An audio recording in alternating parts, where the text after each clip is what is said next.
Welcome to the Business of Defense, and thanks for joining us. I'm Rich Brady, your host and CEO of the American Society of Military Comptrollers. ASMC proudly sponsors this podcast on Federal News Network. ASMC is the premier educational and professional nonprofit association that helps bridge the gap between the boardroom and the battlefield while driving financial transformation in the defense sector. My guest today is Dan Sadi, co-founder and chief strategy officer of Decision Lens. Decision Lens is an integrated planning software company which supports its federal customers in prioritizing, planning, and funding programs using time-tested and structured techniques for organizing and analyzing complex decisions. Since its founding in 2005, Decision Lens has grown to support both commercial and federal clients with a mission to revolutionize the decision-making required for great achievement. I can't wait to hear more about how its integrated planning software is helping the public sector deliver today while simultaneously planning for tomorrow. Dan, welcome to the show. Thank you, Rich. Appreciate it. Absolutely. So let's, as I mentioned, Decision Lens has been around since 2005. Let's take us back to the beginning. How did Decision Lens get founded? Yes, so I worked in DoD planning prior to Decision Lens with a consulting company, and I found that the planning processes were very manual and painful. The DoD organizations were trying to assemble their plans, but it was a spreadsheet-driven manual process where people would be staying up till 3 and 4 in the morning to try and assemble the documents that would be put in front of decision makers. And what we found was it just left everybody on their heels because people couldn't keep up with the data. They were presenting information to leaders that was no longer accurate or up to date. Leaders were making decisions. And then what would happen is they'd find out that all the data was wrong on which they made the decision. So they'd go back and they'd have to spend 2 weeks scrambling to reorganize and come back. And the result of that is that it slowed down decision cycles, that people couldn't make decisions and allocate resources fast enough. And that leads to an erosion of our competitive capability against our adversaries. So we decided to incorporate and automate the front end of the PPBE planning process, the planning, programming, budgeting, and execution, the Department of Defense budgeting process, and we've been at it ever since 2005. Now, did you start out, did you have a product? Did you start out as a kind of a pure IT product company, or did you have to develop that as you grew? We had to actually develop that. We had a bunch of algorithms, and that comes from some of my past experience in the industry, and we had to take those algorithms, automate them, bring them into software, and make them available for decision makers to help support their decisions. And from an ownership structure, what is the ownership structure of Decision Lens? How did it start out? How has it evolved over time as you've grown? Yes, so my brother and I incorporated it. We're the founders, my brother John and I, and we are the majority shareholders in the company, and we've grown it organically. We've done it the hard way. We've built it through being successful with our customers. And success with your customers, that's driven a lot on reputation. So what's your 30-second pitch when you walk in to a potential customer? That's absolutely critical, is reputation. What we say to them is, a lot of your planning processes today are fragmented, and fragmented decision making does not lead to a good continuous improvement of your organization. So you really need to get off spreadsheets and into an automated continuous framework for how you plan, prioritize, and allocate resources. And by doing that, you can spend your dollars better and make the DoD more effective. And why do you think that many of the federal customers and your commercial customers, why are they wedded to these spreadsheets? I think some of it is a lack of alternatives. Some of it is just muscle memory. It's interesting. When we started this in 2005, we said to ourselves, look, we're out of the 20th century. We're in the 21st century. We would figure that it's time to automate. But people were just not ready to kind of get off spreadsheets. They were used to them. They're familiar. They know how to work with them. However, the spreadsheets are not a good mechanism for how you manage your plans. Why? Well, it's hard to collect data on a spreadsheet. You have to send out versions, manually merge them in an error-prone process. It's hard to analyze data unless you have the spreadsheet guru there who can put in the formulas properly. If the formulas are not correct, you're getting the wrong answer. And it's really hard to kind of report and make decisions on the data because you need someone there manually working with it all the time and massaging it to make it decision ready. And so automation should have helped DoD get past this. But now we're almost a quarter way into the 21st century. And the truth of the matter is there's still a lot of people stuck on 20th century planning processes and spreadsheets. And we're seeing that change now. But the change is a process that's gradual, and they need to build confidence that these new systems can help them overcome their challenges. Yeah, can we talk a little bit about the secret sauce behind the product, Sure. that the analytical hierarchy process? Can you talk a little bit about that, Yes. the analytical underpinnings to this product? Absolutely. So what we found was that prioritization is very important in decision making, and how you set priorities matters on who you talk to. Everyone comes with their own perspective to this. I have specific expertise in this area because my father was a professor, a mathematician. His name's Thomas Soddy. He's written 38 books on mathematics, including works on queuing theory, graph theory, nonlinear mathematics. He came up with a multi-criteria decision-making theory called the analytic hierarchy process. And what's powerful about the AHP, the analytic hierarchy process, is it's a collaborative way of engaging stakeholders in defining criteria, weighing in about their importance, and then evaluating choices. And so it lets you get a composite perspective of what's important to a group, and that can bring clarity as you move towards making good decisions. And so we took the mathematics that he had developed, we developed and patented additional mathematics to help with the process of how you plan, prioritize, and ultimately how you build resource allocation scenarios. How do I allocate my budgets in a highly constrained fiscal environment? And so Decision Lens is really designed to help with the whole upfront part of the planning process of capturing requirements, prioritizing, and making resource allocation decisions. Now, you mentioned you have a couple patents. Can you talk a little bit about that in the context of your strategy and how that creates a competitive advantage for you? Does it create potential barrier to entry? Absolutely. We spent a lot of time on protecting the intellectual property we put into this. We have mathematicians on staff. We spent years developing the algorithms that we use. And a lot of the patents are around how you manage constraints in a budget allocation process. The DoD doesn't let you just willy-nilly spend dollars wherever you want. There's a lot of rules around it. Which colors of money can be used?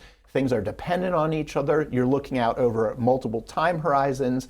And we've developed algorithms to make smart, efficient recommendations for leaders so they can make good decisions with how they use their limited dollars to meet mission. So you can have, you've got the analytical underpinnings, you've got the system, Yes. you've got the patent to protect it. Now you need, as I see it, authority to operate in the Yes. government platforms. That to me, having worked in the government and seen some products and thinking this would be great for us to have, for us to use, that always seems to be a barrier. How are you getting over that authority to operate? That was one of our largest challenges, and any company that is in the software as a service business supporting the Department of Defense specifically will have to address that challenge. The benefit that we've derived through going through this process is that we have gotten onto multiple networks now. It is hosted with an authority to operate. For example, we're on Air Force's Platform One. We've had a commercial provider help us get onto the platform and make this available. Now we can bring on DoD clients. They can be using this in an unclassified setting within 24 hours. So we've really overcome that hurdle and made the software easily available.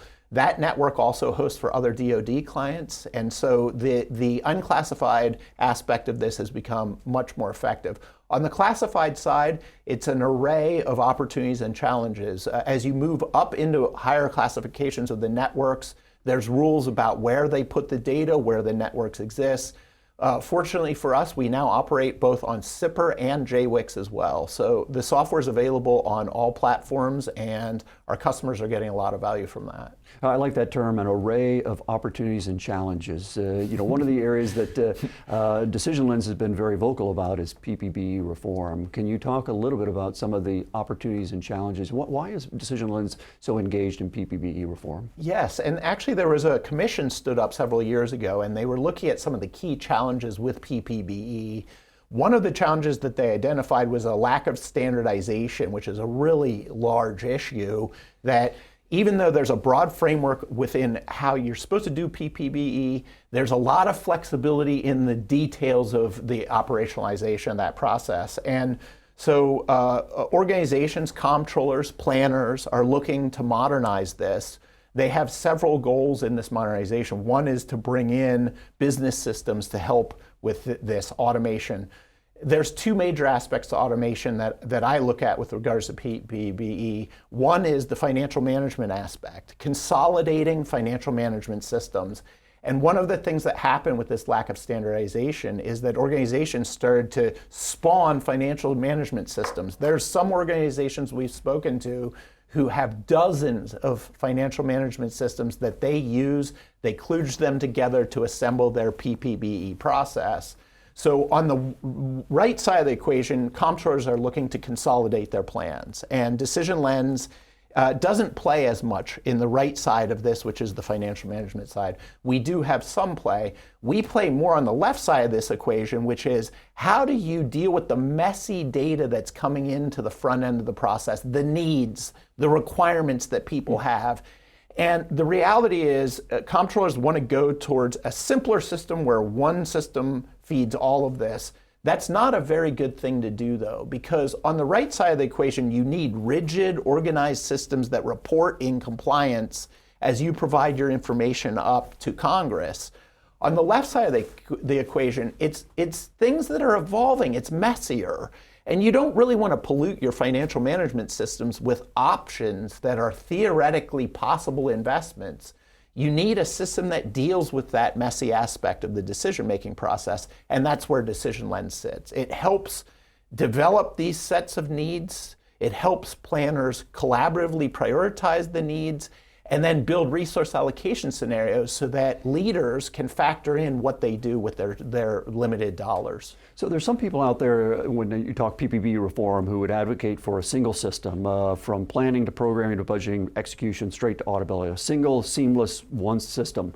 Yes. For all the services, all of DoD, all agencies. What it sounds like you're not advocating for that. You're saying, you know, if you've got systems layered on top of the current processes, you can integrate that information because it's inherently different information, you know, at different stages of the process. Absolutely, and I'd go one step further and say we have talked to a lot of leaders across DoD, and we've watched them waste hundreds of millions of dollars trying to build ad hoc systems for planning that they're going to somehow connect to their financial management systems. What they ultimately realize is, first, it's very hard to build a system yourself organically for the planning messy side of this. Second is you don't want to junk up your financial management systems with a lot of possibilities. It needs to be compliant and rigid and robust to deal with a lot of data as it rolls up the information. So you on the left side, the planning side of the equation, you need a system that's more flexible, less rigid, that it can adapt to the unique circumstances of each planning organization, and then that it can take the decisions that are made and fold them into the rigid part of the financial management process and rolled up. So we would actually vehemently argue, don't try and build a scenario planning system for your needs and futures that's integrated into the financial system that is supposed to be compliant and rigid and rolling up your information. Great. You are listening to The Business of Defense with my guest, Dan Sadi, co-founder and chief strategy officer of Decision Lens. We'll be right back. Welcome back to The Business of Defense, sponsored by ASMC on Federal News Network. I'm talking with Dan Sadi, co-founder and chief strategy officer of Decision Lens. Decision Lens promotes itself as not just another tech company with a ping pong table, but a company founded on the values of passion, honesty, competence, and teamwork. These values and a focus on hiring, training, and investing in their people has led to sustained growth at the company, operational advantage for their customers, and recognition as ASMC's Corporate Member of the Year for 2022. Let's dive back in. Dan, you mentioned earlier that you were working supporting military planning, defense planning before founding Decision Lens. Can you talk a little bit about what you were doing beforehand? And Sure. Again, what's your personal story that got you into this business? Absolutely. So I originally worked as a professional facilitator. I worked with my boss who had been at it for years, and I was training as a facilitator. And one of our jobs was to go out and help Air Force Space Command build their POM, their 5-year budget planning process. And we did this in 1998 out in Colorado Springs. You go out for 3 months and you work very hard at assembling the requirements, prioritizing and making decisions. And at that time, we brought out some of the advanced algorithms I was talking about. We were doing them more manually. We hadn't built software yet. But what I saw as we're doing these facilitated processes of setting priorities is there was people working till 3 and 4 in the morning all the time to assemble data that they were trying to provide to the decision makers so that they could go through prioritization. And I thought to myself, man, this is really inefficient. It doesn't make sense that we're spending so much legwork just trying to get the data ready to make decisions. And so having gone through that process, what we realized was 2 things. One, that algorithm-driven collaborative decision-making processes are highly beneficial to DoD. Why? They help people filter through the garbage to find those salient investments that will really drive the effectiveness of meeting mission for today and the future. However, the second issue was that the data management process is extremely broken, especially on the planning side in DoD. That people should not be sending out emails with spreadsheets to collect requirements, manually merging them in an error-prone process, and then taking these fragmented sheets forward as a good way to do planning. When you do it in that way, what you end up with is a bunch of discrete pieces of information that don't connect well, that are quickly outdated, and it leaves planners on their heels because they're never working with the ground truth of data. And so what we realized is we need to build an application that can do 2 things. Bring advanced algorithms to help inform the decision-making process first, but second, fix this data management issue. And with Decision Lens, what we've really done is automated the intake of these requirements, enabled planners now to bring in hundreds of people into the portfolio planning process, enabling them to update their data real time in a distributed environment. And then layer the algorithms on and support decisions. And so what we found is that this has driven a sea change in the way that people can now build their plans and inform their leadership. And we're just seeing more and more interest in these advanced analytics today.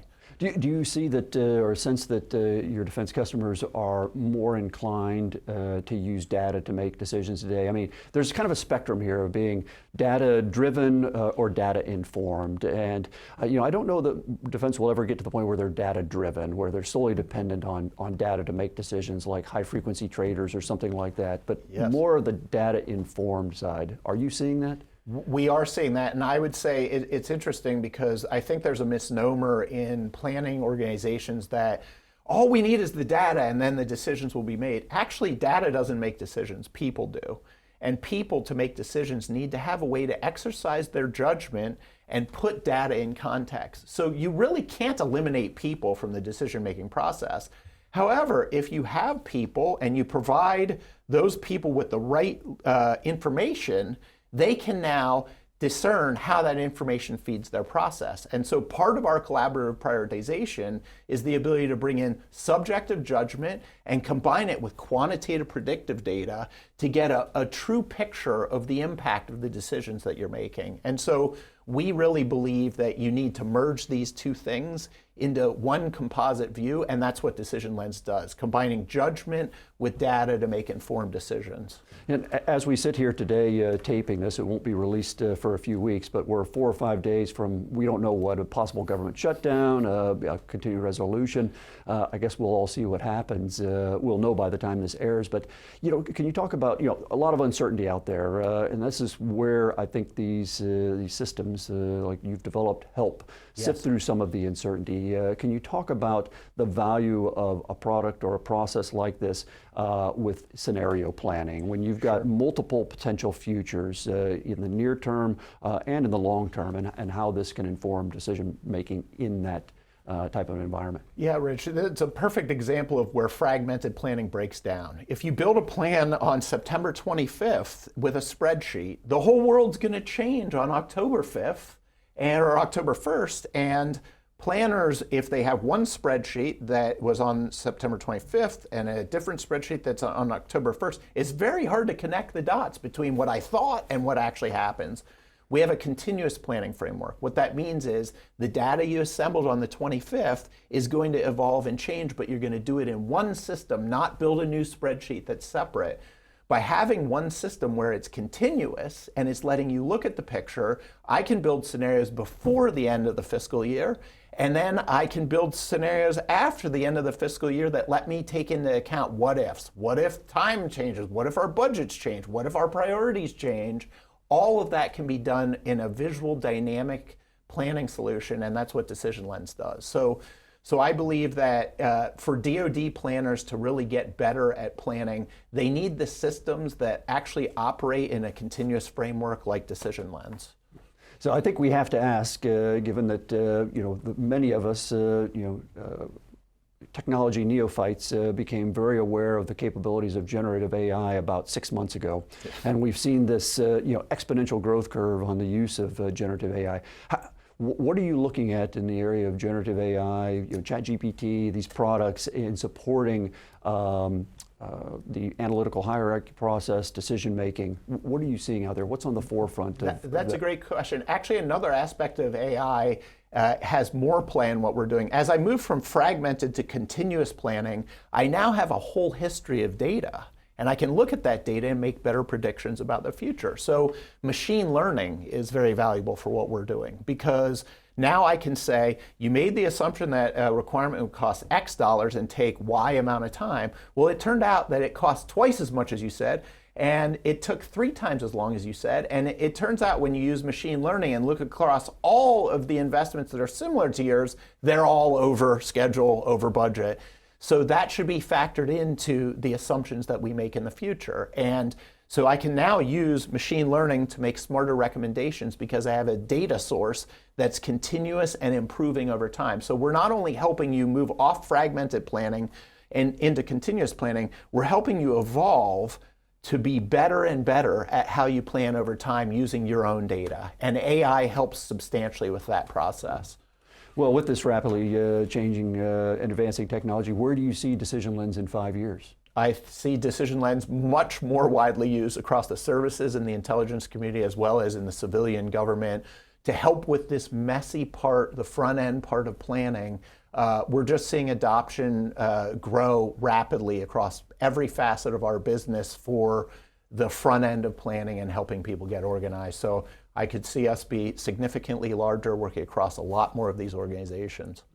Great. Last question. What are you reading today? What, if we want to stay on the forefront of, decision making and technology, what do you recommend? I would recommend reading Decision Making for Leaders. It's a book that was written by my father, and it talks about what leaders should be considering as they go out to look at improving their decision making processes. Fantastic. I'll add it to my bookshelf. Thank you. Look forward to it. You bet. I'd like to thank today's guest, Dan Sadi, co-founder and chief strategy officer of Decision Lens, for his insights on Decision Lens's strategy, competitive advantage, competition, and talent.